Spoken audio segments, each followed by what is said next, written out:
Welcome to Small Arm Solutions. Happy Father's Day. Well, in honor of my father, greatest father you could ever have, we're looking at the Colt Python. Very, very special pistol to me. This was my dad's. I don't want to say was. My dad is still alive and well and looks better than I do. But my father had presented this to me a couple years ago as an inheritance, if you would. And this is something that will stay with me for the rest of my life and go down to my children. I want to talk a little bit about some memories of this gun before we really get into what they are. This Colt Python my dad bought in 1973, an American Sportsman in Rochester, New York.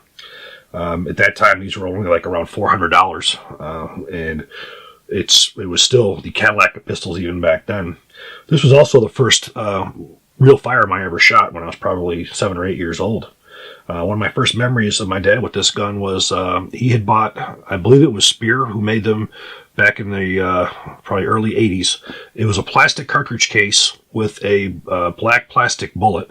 And all you did was you stuck a Magnum primer in the back of this cartridge case, you loaded them up, and you could fire these indoors. My dad got a whole bunch of those, and he set up a target in our basement, and we were shooting it in the basement. When he first had this, he had a big scope on here because he used to hunt deer, and that was a big Leupold scope. And it wasn't until maybe 20 years ago, not even 20 years, about 20 years ago, where he decided he wanted the scope off and he wanted to put the iron sights back on. So we did. This was also the first live firearm I ever fired. I was probably, again, 9, 10 years old, maybe even a little bit younger than that, and I fired .357 Magnum for my first time. And that was sort of my lesson about guns, that they were not toys. This thing sort of hit me in the head, do it with the recoil, and that was not for me to never touch it. But periodically throughout the years, this pistol always made an appearance, whether it was when we were out in Pennsylvania cutting wood, and my dad kept us for rattlesnakes and such, or if he was taking it out for deer, took it out a few times as a target gun. So my dad absolutely loves this gun. In fact, I've had it for 2 years, and to this day he'll still call and say, "How is my snake?" Because he's that fond of it. But he can rest assured this will never leave my possession. This is a family heirloom that will stay forever. When I was young, I got into firearms probably at the age of maybe 8 or 9. My father was always supportive of what I did, even though it was sort of strange for someone to love firearms as much as I did. He supported. I don't think he ever thought I'd take it as far as I did. But if it wouldn't have been for his support, I wouldn't be here. I got my first AR-15 when I was 15 years old. And, a lot of people told my dad that he was crazy for allowing that and so forth. My dad, he trusted me. He knew I wasn't going to do anything stupid. And, he let me get it. And by buying that rifle, that sort of really secured my future of where I was going to go. So if it wouldn't have been for my father's trust, I wouldn't be where I'm at. My father also signed off so I could get my pistol permit when I was 18. Now, in Monroe County in Rochester, New York, that was very uncommon. Normally, it was 21 years old to get a pistol permit. There's probably only a handful of us who ever got our permits at a younger age. And in order for us to get that, we had to have our parents' approval. And my father and mother went to bat, so I was able to do that.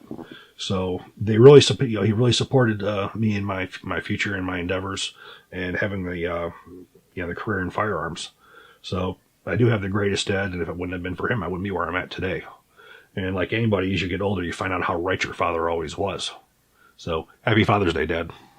So now we're going to talk a little bit about the Colt Python. The Colt Python came out around 1955, if I recall. It was a new pistol for Colt. They wanted it to be the premier line of their revolvers. Well, it ended up not just being the premier rifle or premier revolver in their lines. This wound up being the most premier revolver in history.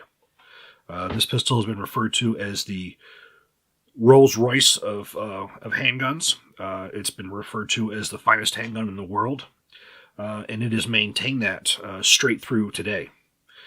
Unfortunately, in Colt's wisdom, I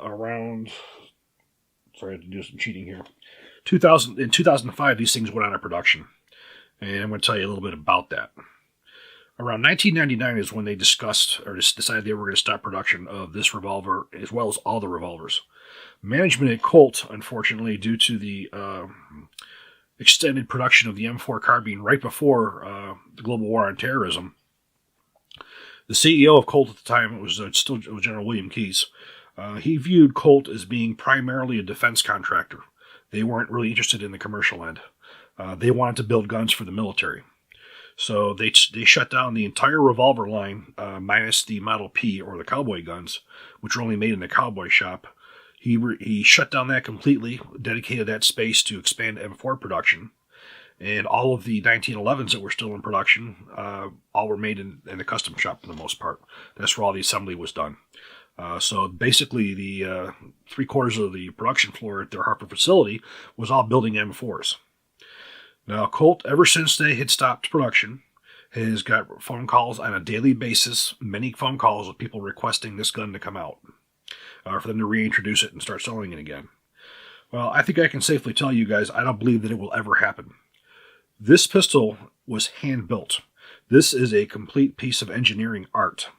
The way everything fits together on it, how smooth the action is, how smooth the hammer is on it. The entire design is absolutely artwork. This was not a mass-produced, drop-in-place weapon like their 1911s and their M4s are. If you were to have a screw break on here, you would have to send the pistol, or the revolver, I have to say, stop saying pistol, say revolver. You have to send the revolver back to Colt and have one custom made. The parts are custom fit together. They are not drop-in.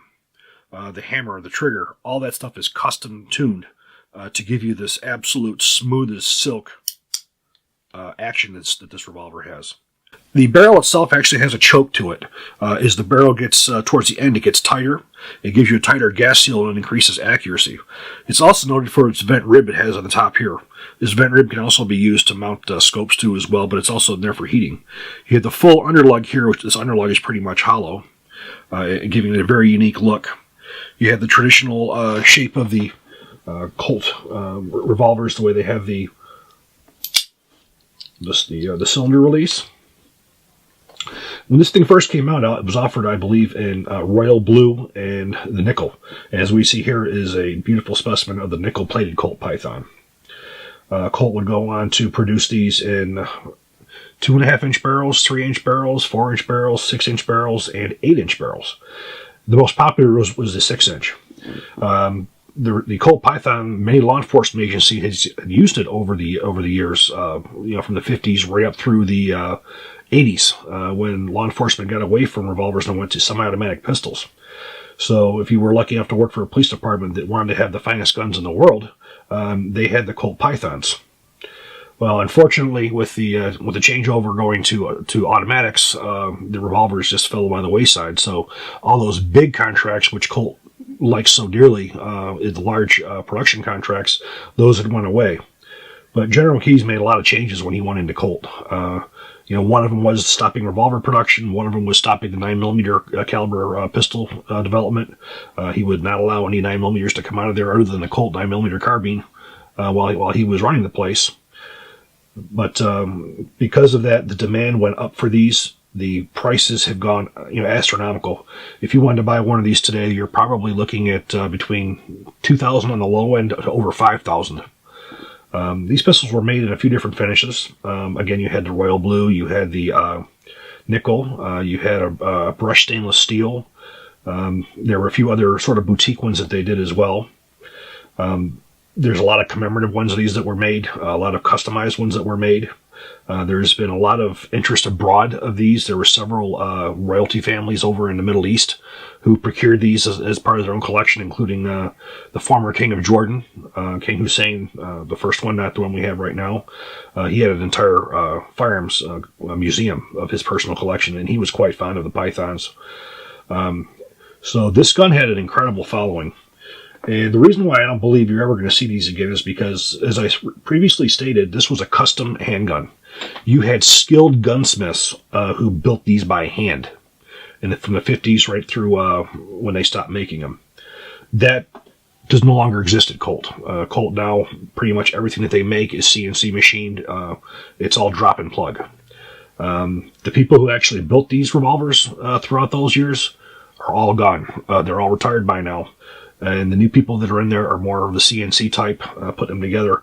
And I don't believe that even with a CNC machine you would ever get this quality of a revolver. You know, the revolver does not go without its detractors. There are people who claim that with heavy use, the cylinder comes out of alignment or is not properly timed. You have to send it back and have it retimed. I can't verify over that because this revolver has been shot very limited compared to most other guns that I have, and also the fact that it was rather large. It was a large gun. So for somebody who wanted to carry one concealed, they'd go with a 3-inch or a 4-inch. This would be more of a duty style. And I think I previously stated that the 6-inch was the most popular of all of them. As of this day, this is a very rare gun. When you find them, people aren't letting them go. They're still sought after. There's certainly history of revolvers in production in the world. I do believe this is the finest revolver ever produced. The Smith & Wessons are they're very high quality. The triggers are quite different on them. They feel a lot different. You pull the action back on a Smith & Wesson, it feels different. You know, I know one of my favorite shooters, Jerry Michalak, he's on a lot of comparisons. He tends to feel that he can get his shots off quicker with the Smith & Wesson as a speed shooter. But nobody ever says anything, really negative about this family of revolvers at all. But we're not going to be taking this one to the range. I don't know if I'll ever fire this one again. This is just a very special revolver because it's my dad's. And every time he comes here, he has to take a look at it, make sure that it's still here and it's in good shape. And it sits in a beautiful case, wrapped up in a nice soft diaper. Now, this revolver is chambered in .357 Magnum, which I'm sure many of you know, but for any of those of you who don't, you can also fire a .38 Special on it. Very nice sight radius on the 6-inch, extremely accurate. And this gun had a very big, wide variety of uses. It was a self-defense gun, it was a target gun, it was a hunting gun, it was a law enforcement gun. Don't know if the military really ever bought any of these, but it was used, very widely in law enforcement. But overall, this is a piece of history. People are still trying to get them. You can occasionally see these go on Gunbroker, but again, you're going to be giving up your firstborn. They're extremely expensive to find one, especially one in good condition. You can tend to find some that are beat up for $1,500 to the $2,000 range, but for the most part, you're looking $3,000 to $5,000. This one here, the 6-inch nickel, the last one I saw went for just over $4,000. I don't keep track a lot because I have no interest in selling this, so what it's worth doesn't really make much of a difference. But Colt has started getting back into revolvers. They started with a new 2-inch snubby. So will they go into more revolvers? I don't know. The company still struggles with getting to where the customer wants to be. I think that the discontinuation of this revolver was a major mistake on Colt's part, but it goes along with the attitude of what the leadership at Colt thinks that Colt is. They think of Colt as primarily a military contractor, and that they thought nothing of discontinuing the whole revolver line, which Colt was known for, which kept Colt's doors open for a long time. The black rifles really didn't shoot up until I'll probably say the late 80s. That's really when you really saw Colt selling a lot of the black rifles. But what kept that company open was always the commercial end. And with the split up of Colt's manufacturing and Colt Defense, you only saw Colt really doing anything with the Colt 1911s, and which was very, very sad. And another reason why I feel it was a very, very poor decision on Colt's part to discontinue was, they want to put everything into their military sales, not realizing that everything comes to an end. And unfortunately for Colt, the M4 contract lasted for quite some time with them as a sole source. But the minute that collapsed, that sole source collapsed, they were trying to get back to the commercial customers and the law enforcement customers. And there were a lot of people who would not buy Colts after that because they felt that the Colt basically forsaken them for their government contracts and they no longer cared about the civilians. For the most part, I'm not going to say there's any truth in that. I think Colt did ignore the commercial market for as far as the the military contracts were concerned, talking to them, they would say that it was their obligation to only do that in time of war to make just war production, which running 3 different shifts like that, they still could have, I think, could have kept that together and still kept some law enforcement and some commercial guns going out. They did not. And the company is now suffering from it. They're suffering a lot right now by not having those government numbers, and they're still getting the phone calls on a regular basis saying we want Pythons back, but I don't see it. And if they do, they will never be the same. A new Python will never be like the one I'm holding in my hand. This was really part of Colt's heyday. This was back when it was totally, the machinists who worked for it were some of the finest, if not the finest in the industries. Colt had an incredible polishing department. They had a whole section that, in their factory that was dedicated just to polishing components. Their fit and finish, and back in those days, the requirements for fit, finish, and quality are different than they are right now. Back then, this is what you got. You got a flawless, piece of art. Even if you look at some of the Colt later pistols like the Anaconda was not the quality of a Python. It sort of looked like it, but if you were to feel the trigger, it was different. The trigger was different also. You also had a more of a transfer bar type safety in the Anaconda. When you pull the trigger back, it wasn't like this at all. So I think some of the stuff started going a little bit downhill towards the end of the Python's existence. The last couple of years the Python was made, it came out of the custom shop. It wasn't a production gun. And at that time, they were still producing some of the Cobras and so forth. I want to sort of do a little bit of a tribute to my dad with this being his revolver for Father's Day. If you guys have any comments or questions on the Python, please leave me a comment. I thank you guys for watching. Happy Father's Days.